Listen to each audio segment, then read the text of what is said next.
Hello, I'm Shorty, and I am here again with the complete book of the Zodiac. And the theme for this video is Venus in Pisces. You and nature. For all scientific knowledge and understanding, there are many things we understand no more or no less than our cave-dwelling ancestors. Quite why, for example, we need to spend a third of our lives asleep, oblivious, and unconscious is still not fully explained. Nor, for all our carefully charted territory, do we know very much about the vast majority of our planet, which happens to lie underwater. Venus in Pisces naturally draws you towards the aspects of nature which are shrouded in the most mystery. No, stop. Sorry.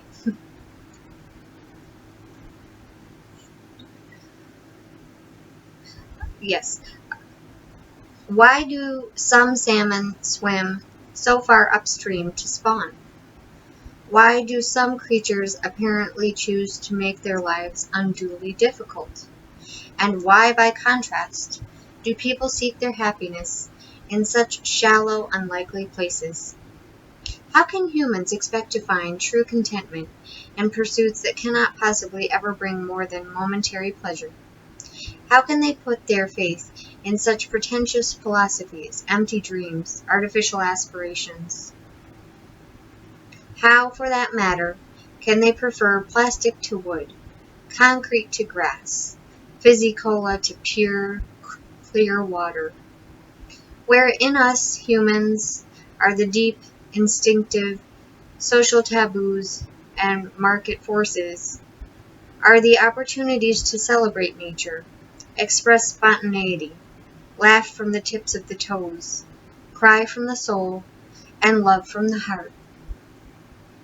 If anyone knows, you do, or you intend to find out, to surround yourself with even more love than there surely already is in your world, all you have to do is discover the greatest secret of all, the fountain of youth, the reservoir of happiness, the ultimate source of all love and appreciation for life, lies not in some ideal policy, process, way of being, or relationship. It lies deep within you. Seek it, tap it, and let the good times roll.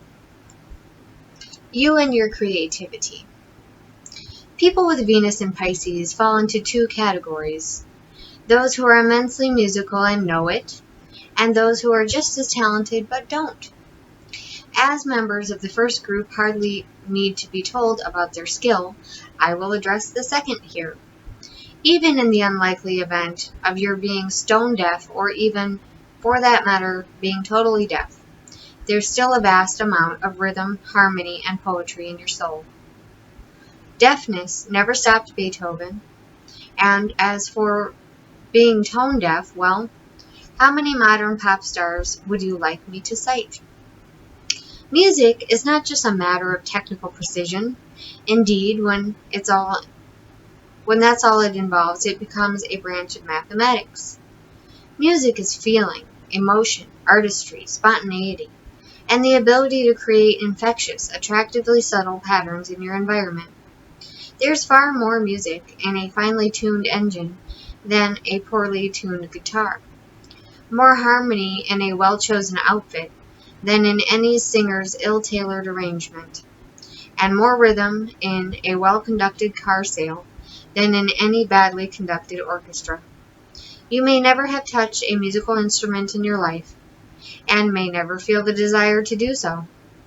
But in your ability to recognize life's most subtle sequences, turn random ideas into beautifully organized plans, and hear how a piece of material is crying out to be used, you are very much in touch with the unfolding, silent symphony of the universe. Respond to this call, and you'll never be short of notes. You and romance. To have Venus in Pisces is to have the planet of romance in the sign of pure poetry. It is to be about as soft and sentimental as a person can possibly get. you yet simultaneously to be perceptive, intuitive, and ingeniously creative. Only one thing in your life knows fewer bounds than your imagination, and that's your generosity. You'll bend over backwards to please others, while that plus your generally warm, physically demonstrative disposition may account for some of your popularity in the sphere of romance. It's nothing compared with how far you'll go to accommodate other people's creative, emotional, or spiritual needs. These you rarely need to have pointed out to you. A sixth sense guides you, like an infallible inner radar system, straight to the heart of what another individual is thinking or feeling. A seventh sense then shows you, in a flash of inspiration, precisely what you can do to help their dearest dream come true. You are not especially good at getting what you want for yourself in life, nor even at achieving consistently average success. But given someone else's trust in you and someone else's problem to solve, you turn instantly into a fairy godmother. Male Pisceans, awkward about this image, can, if they prefer, see themselves as grinning leprechauns with 3 special wishes to grant. Sometimes you do more for people than you ought to, and sometimes you do more for them than they need, depriving them of the chance to find out the hard way in which their own ideas are good and bad.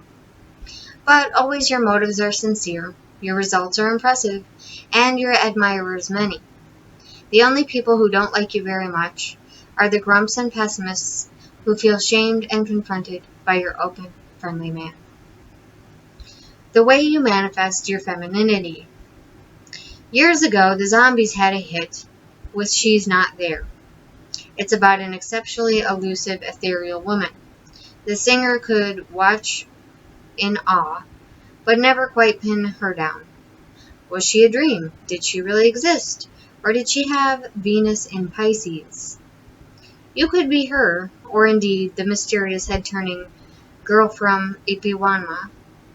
It's got nothing to do with what you look like, what you wear, or any conscious effort that you may make to be a certain way.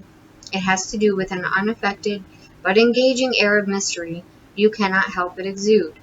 You're John Lennon's Lucy in the Sky, Dylan's Lady of the Lowlands, and Donovan's Jennifer Juniper, all rolled into one. But while others may envy you and the ability to inspire 1,000 poets without even trying, a part of you wants to be treated like a real feminine, not some goddess on a pedestal. Which perhaps explains why you sometimes go for a masculine who will do anything but worship you. Your ideal partner. Your Venus comes rising out of watery Pisces like some mystical sea nymph. They're captivating and soft, yet dangerous and exciting in their role as an emissary of some other world beyond comprehension. Abandon all to join them, and you may emerge with some ocean of deep emotion from which you can never return. Ignore them, and you may spend your whole life yearning for another chance to glimpse them again. When you hold your fantasy to get as far as coexistence with this dream goddess, the communication is definitely non-verbal, but still more psychic than physical. Intense telepathic waves of empathy bridge, at least temporarily, the gulf between your different worlds. Together, you can act to rid the universe of its pain, or cleanse it of its selfishness. Does sex enter the equation? Perhaps, but not sex as most people know it.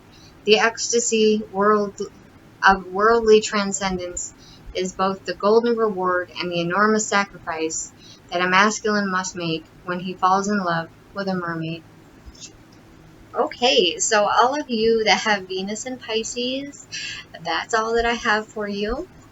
I really appreciate you taking the time to watch this video, and I hope that you know that I love you.